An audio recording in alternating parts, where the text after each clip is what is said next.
তাসকিন আহমেদ তার বাল্যবেলার বন্ধুর গায়ে হাত তুলেছেন এমন একটি ঘটনা ছড়িয়ে পড়েছে। সকাল থেকে আমরা যেটা দেখে এসেছি সেটা ছিল যে তাসকিন আহমেদ মদ্যপ অবস্থায় মাতাল হয়ে এ ধরনের ঘটনা ঘটিয়েছেন। বাট আমি সেটা বিশ্বাস করি নাই, কারণ আমি তাসকিনের উপর বিশ্বাস রেখেছিলাম যে তাসকিন এ ধরনের ঘটনা ঘটাতে পারেন না।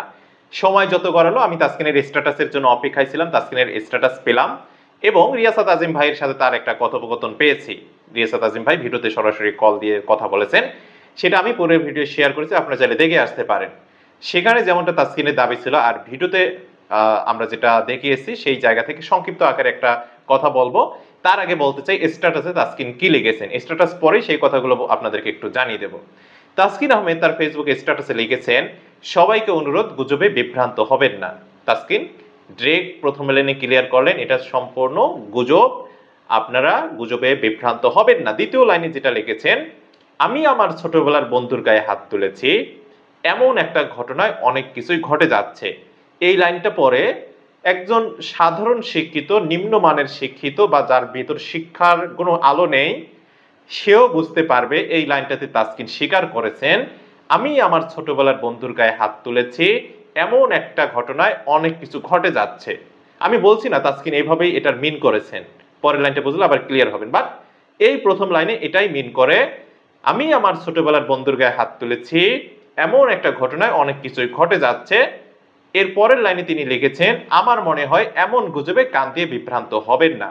মানে প্রথম লাইনটা লিখেছেন এখানে কিছুটা ইঙ্গিত দিয়েছেন ওই যে যা যা ঘটেছে, তারপরের লাইনে লিখেছেন যে আমার মনে হয় এমন গুজবে কান দিয়ে বিভ্রান্ত হবেন না এবং অন্য কেউ বিভ্রান্ত করবেন না।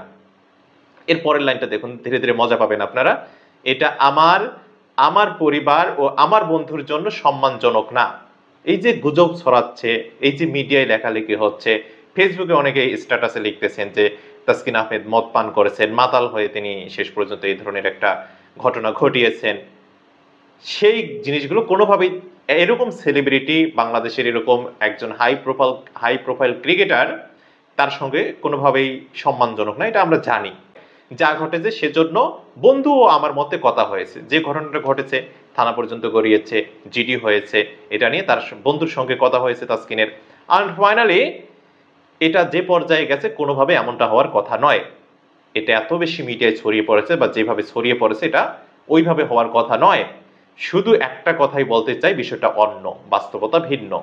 শুধু একটা কথাই বলতে চাই, বিষয়টা অন্য, বাস্তবতা যা ঘটতেছে তা ভিন্ন, মিথ্যা বানোয়াট ও উদ্দেশ্য প্রণোদিত। শেষ পর্যন্ত তাসকিন লিখেছেন, আশা করি সত্য এর সাথেই থাকবেন, সত্য কখনো মিথ্যা হয় না। আমরা সামনের দিনগুলোতে এই বিষয়ে আরো ক্লিয়ার ধারণা পাবো, ক্লিয়ার মেসেজ পাবো, ক্লিয়ার প্রতিবেদন পাবো।